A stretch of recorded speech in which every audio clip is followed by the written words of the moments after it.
오늘 우리에게 주신 하나님 말씀은 이사야 59장 1절에서 8절 말씀입니다.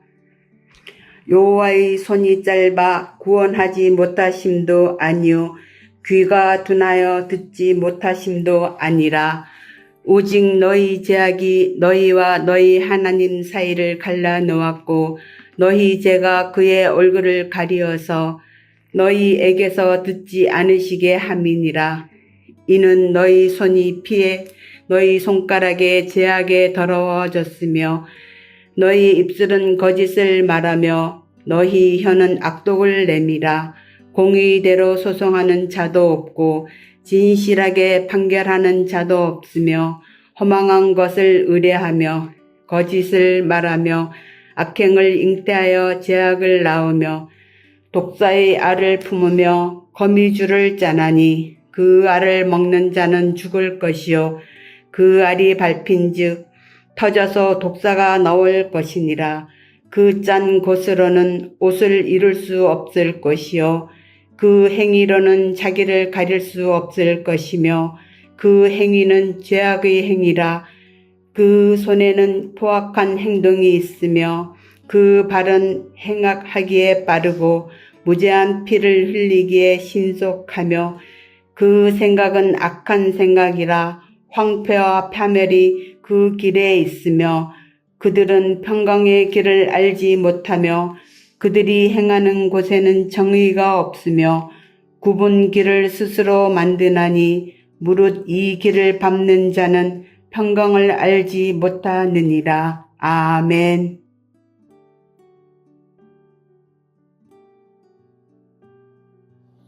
하나님은 왜 나의 기도에 응답하지 않으실까? 왜 내 삶에 하나님의 도우심이 느껴지지 않을까? 오늘 말씀이 이러한 질문들에 대한 명확한 답을 제시합니다. 먼저 오늘 본문 1절은 여호와의 손이 짧아 구원하지 못하심도 아니요 귀가 둔하여 듣지 못하심도 아니라고 말씀합니다. 이 말씀은 당시 이스라엘 백성들이 가졌을 수 있는 잘못된 생각을 정면으로 반박하는 말씀입니다. 즉 하나님의 손이 짧거나 귀가 둔하다고 여긴 이스라엘 백성들의 무지와 완악함을 지적한 것입니다. 그렇다면 손이 짧거나 귀가 둔하다는 말은 무슨 뜻일까요? 히브리어로 손이 짧다는 표현은 능력이 부족하다는 의미입니다. 또 귀가 둔하다는 표현은 능력에 한계가 있고 무능하다는 뜻입니다. 결국 하나님께서 이스라엘 백성들을 구원하실 능력이 부족하시거나 혹 그들의 기도를 듣지 못하시는 분이라는 믿음 없는 생각을 한 것입니다.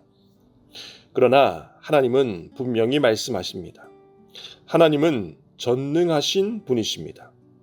하나님의 손은 결코 짧지 않으며 구원하시기에 부족함이 없으십니다. 전능하시며 무소부재하신 하나님은 우리와 같은 자도 구원하시기에 충분한 능력을 가지고 계십니다.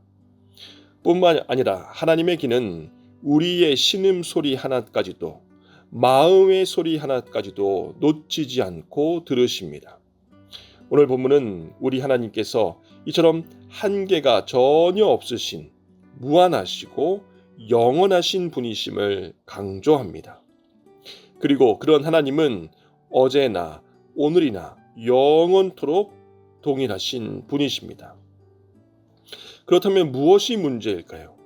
왜 당시 이스라엘 백성들도 또 오늘의 우리들도 때때로 하나님을 무능하신 분으로 여기며 어리석은 자의 길을 걷는 것일까요? 오늘 본문 2절에서 그 답을 찾을 수 있습니다. 오직 너희 죄악이 너희와 너희 하나님 사이를 갈라놓았고 너희 죄가 그의 얼굴을 가리워서 너희에게서 듣지 아니하시게 함이니라. 문제는 하나님의 능력 부족이 아닙니다. 문제는 바로 우리의 죄악입니다. 죄악은 하나님과 우리 사이를 가로막는 담이 되기 때문입니다. 죄악은 우리의 얼굴을 가려서 우리가 아무리 부르짖어도 하나님께서 듣지 않으시는 것처럼 보이게 합니다. 그러므로 개혁신학은 이와 같은 죄악의 심각성을 강조합니다. 사랑하는 서문 가족 여러분, 기억하시기 바랍니다. 죄악은 단순한 우연이나 실수가 아닙니다. 죄악은 하나님께 대한 반역이며 하나님과의 관계를 파괴하는 치명적인 독입니다. 히브리어로도 죄악은 삐뚤어짐, 왜곡됨, 표적에서 벗어남을 뜻하는데 오늘 본문 2절에 언급된 너희와 너희 하나님 사이를 갈라놓은 상태를 말합니다. 오늘 하루 하나님과 우리 사이의 관계를 이 말씀을 기억하며 다시금 점검하시길 원합니다. 내가 하나님 말씀의 기준에서 그 중심이 얼마나 벗어나 있을지 되돌아보길 원합니다. 하나님을 향한 나의 마음과 주님의 몸된 교회를 향한 나의 태도가 얼마나 삐뚤어지거나 왜곡되어 있는지 오늘 말씀을 통해 비추어 보시기 바랍니다. 그리고 혹여라도 하나님과 우리 사이를 가로막고 있는 죄악의 모습들이 있다면 그 모양이라도 주님 앞에서 내려놓고 해결하는 하루 되시기를 주님 이름으로 축원합니다. 한편 이사야 선지자는 이스라엘 백성들의 죄악이 어떻게 나타났는지 오늘 본문에서 구체적으로 열거하며 고발합니다. 이는 우리 자신을 비추어 보게 하는 또 하나의 영적 거울입니다. 먼저 3절은 행동의 죄악을 보여줍니다. 손이 피에, 손가락이 죄악에 더러워진 것은 폭력과 불의한 행동을 의미합니다.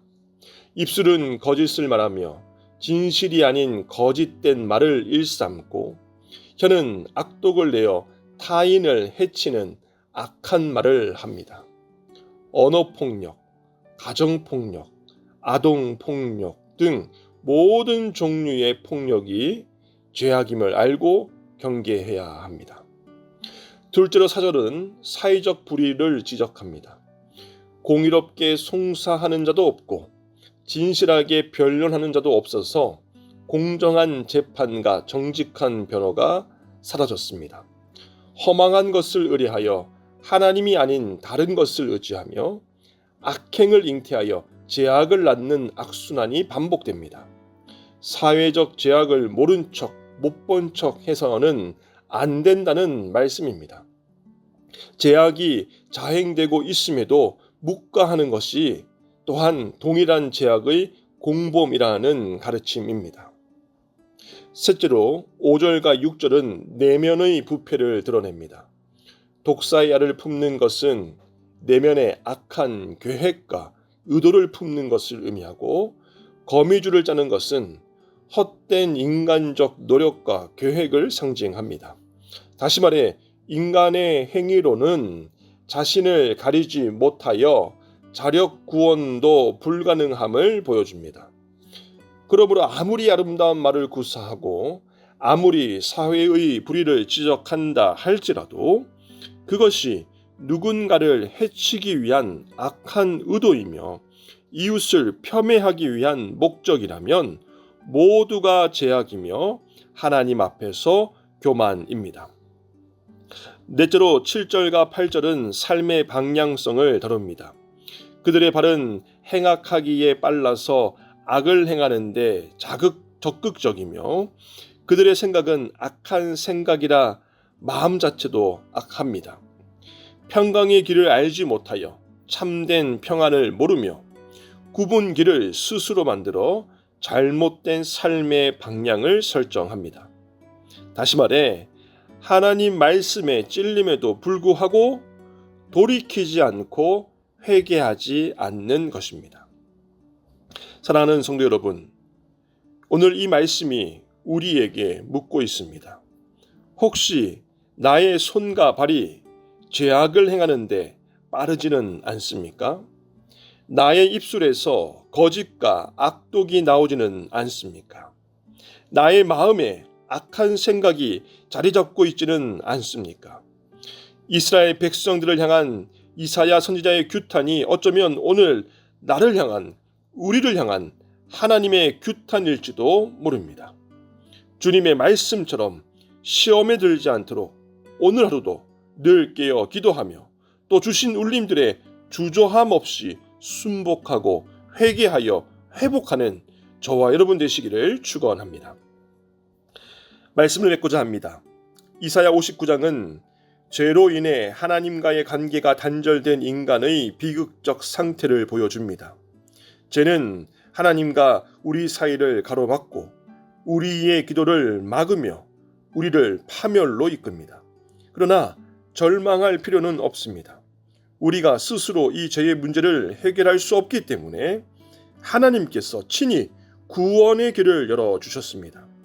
그 길은 바로 우리 주 예수 그리스도이십니다. 예수님은 우리의 죄를 대신하여 나의 죄를 대신하여 십자가에 못 박히심으로 하나님과 우리 사이에 하나님과 나 사이의 모든 죄의 담을 허무셨습니다. 그러므로 누구든지 그분을 믿는 자마다 죄 사함을 받고 하나님과 화목하게 됩니다. 이 사실을 믿고 그 주님의 회복을 기대한다면 다음의 세 가지를 오늘도 고백하며 승리할 수 있기를 축원합니다. 첫째, 하나님과 우리 사이의 모든 담을 주님 앞에 소리내어 고백하시기 바랍니다. 둘째, 주님의 보혈로 그 모든 죄악을 깨끗이 씻어달라고 소리내어 간구하며 기도하시기 바랍니다. 셋째, 죄악된 삶의 방식에서 돌이켜 주님의 말씀대로 살 것을 결단하며 실천하시기 바랍니다. 우리 죄악의 담을 허물고 주님과의 관계를 회복하며 참된 평강과 기쁨을 누리는 복 있는 저와 여러분 되시기를 주님 이름으로 축원합니다.